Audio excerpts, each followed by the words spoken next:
ikut mengkomentari, apalagi memblow up soal DJ Panda, Circle dan lain-lainnya. Om gimana Om?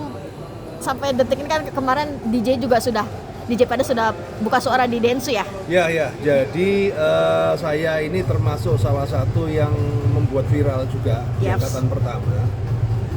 Ya karena tanggung jawab ya, karena kan saya kan penggemarnya si Brevi sama gengnya, kita kan penonton setia Marpakton itu ya. Ketika ada gerakan untuk adu circle kok merasa tertantang. Apalagi ketika kita menonton video-videonya masa lalu, TikToknya Panda ini kok songong banget gitu kan. Tapi kemudian ketika sudah menjadi rame, menjadi panas, kemudian saya dikontak sama kawan saya. Ternyata kawan saya itu ada saudara dari pihak DJ Panda gitu kan. Dan dia ajak temu. Saya buat apa gitu kan? Habis jelek-jelekin kemudian ngajak ketemu tuh ngapain gitu kan? Baru begini. Ternyata waktu itu DJ Panda itu lagi di Kediri. Dia datang sama orang tuanya, datang ke Jakarta untuk menyelesaikan masalah. Jadi dia datang dari naik mobil tuh, nggak naik pesawat, naik mobil ke Jakarta untuk menyelesaikan masalah. Ketemu Erika tapi nggak ditemuin gitu kan. Ya karena kalau prinsipnya untuk menyelesaikan masalah ya oke. Nah akhirnya saya ngomong, statementnya gimana? Ya si Panda ini mengaku bersalah atas semuanya. Nah, kalau sudah mengaku bersalah ya sudah, berarti kan ya kita maafkan lah ya. Nah karena ya waktu itu akhirnya kita ketemu, dan ketika ketemu dijelaskan, sebenarnya saya nggak butuh penjelasan, cuma kan intinya dia ingin menyampaikan permintaan maafnya supaya masalahnya selesai. Jadi prinsipnya di situ.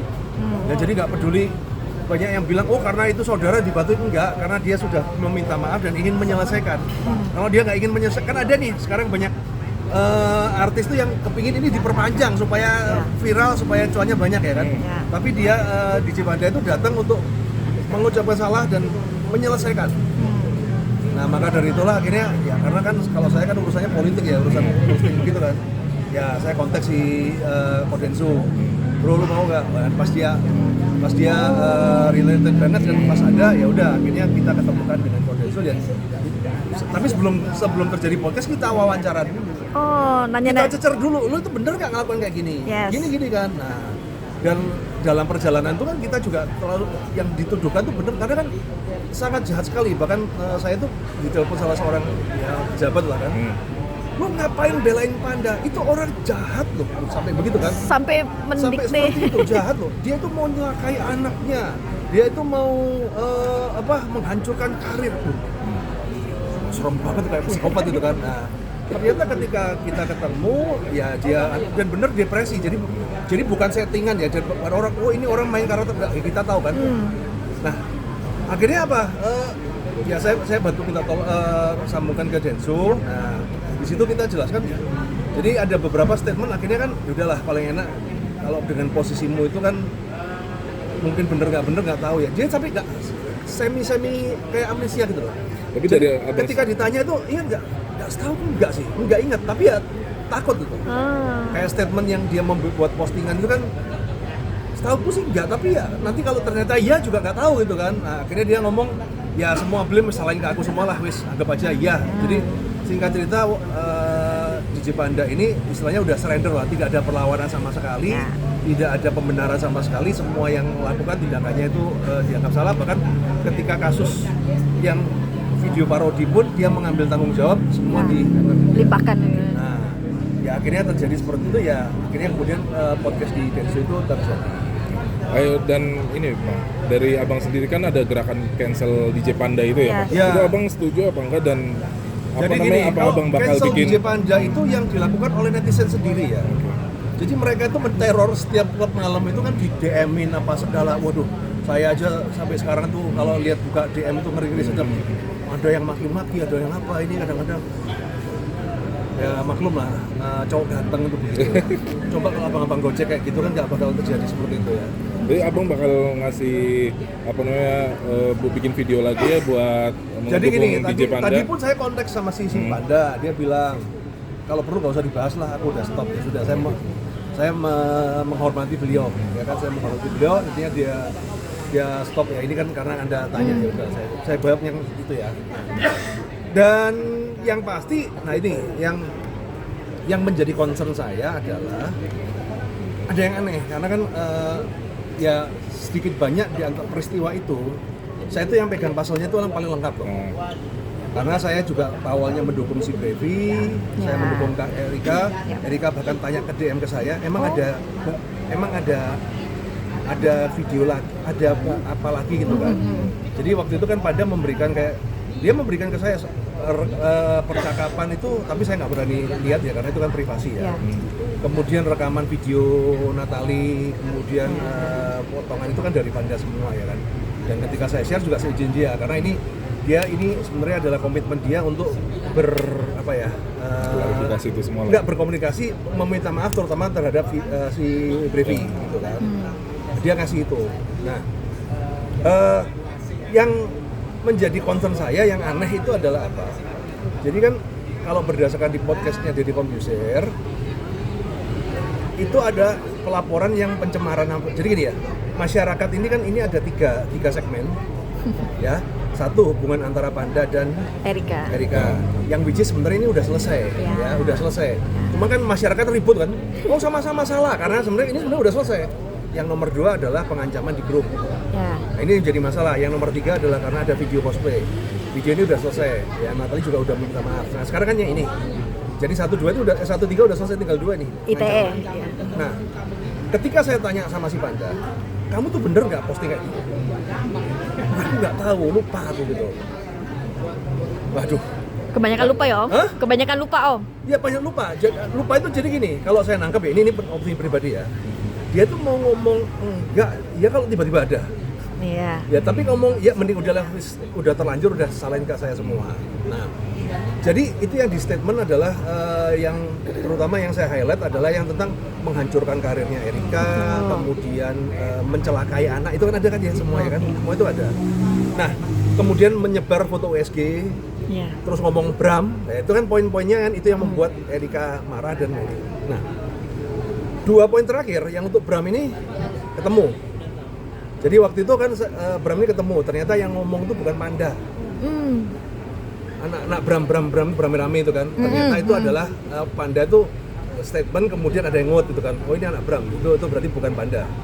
Ya, kemudian yang menyebarkan foto USG ada gitu kan.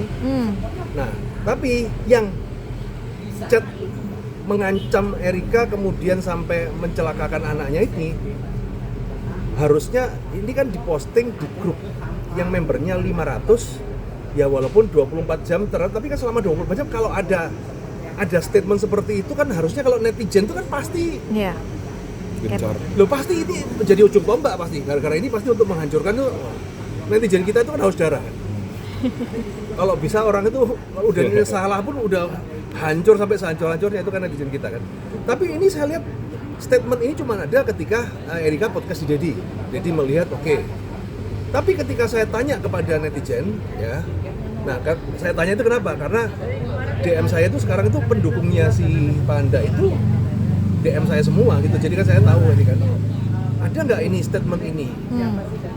Sampai detik ini bahkan saya kemarin tuh sampai bikin sayembara kalau ada gue kasih 2 juta deh. Sampai hari ini nggak ada. Belum ada yang ngasih. Ada yang ngasih. Nah ini kan kemungkinan nggak ada ya.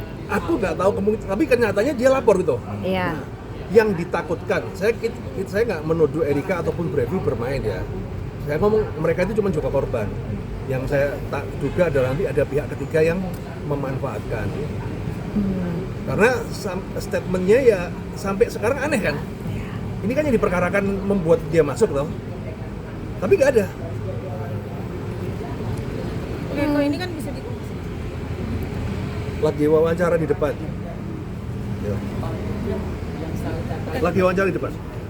Oh ini kan akhirnya DJ Panda sendiri sudah meminta maaf kepada Brevi dan juga Erika. Bahkan Erika waktu itu sempat memposting di Instagram jika ingin dimaafkan meminta maaf kepada dia.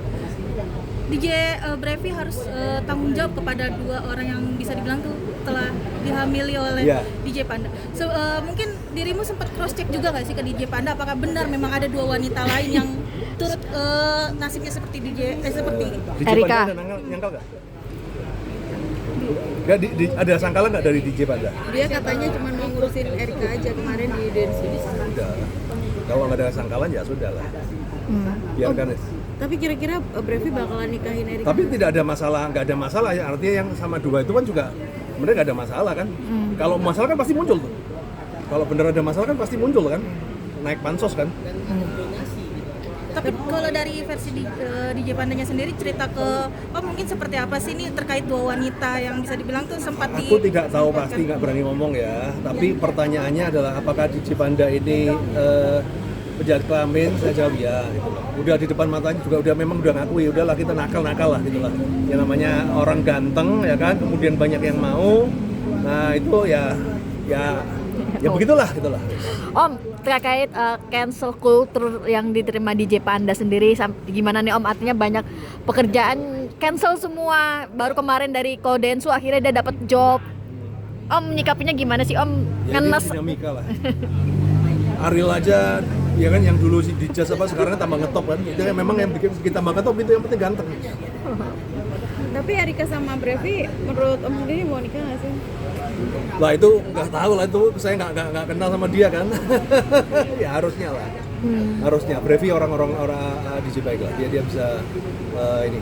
Dan yang fakta menarik adalah yang saya nggak sadar, jadi ketika Dons itu ketika ngobrol, nah ini kan kayak kisah gua dulu gitu. Jadi apa yang dialami DJ Panda ini mirip dengan kasusnya Brevi, cuman bedanya kan kalau di kasusnya Densu itu kan dia udah tahu ini bukan anakku gitu kan. Kalau ini ya aku yang nanya. Bahkan dari pihak keluarga dari DJ Panda pun sudah siap untuk mengakui dan siap untuk menghidupin. Ya walaupun tahu bahwa Erika sudah mempunyai uang yang banyak gitu ya, tapi dia tetap papanya ngomong, aku sebagai kakeknya ya tanggung jawab.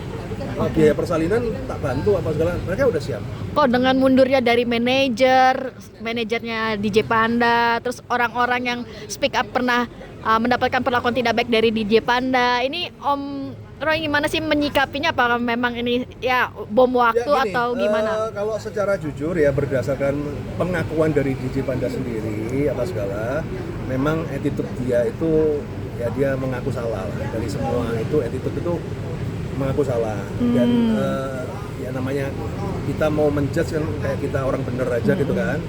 Nah tapi kan topik permasalahan kita kan bukan di situ.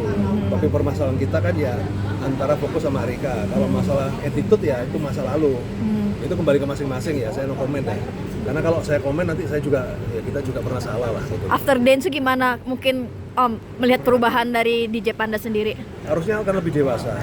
Karena kan beberapa kali saya ngurusin hal-hal seperti ini kan teman-teman berubah ya. Kayak dulu tuh saya kalau ada kasus Ivan Pudel Surabaya itu yang gempar itu, sekarang orangnya baik, kita berteman gitu.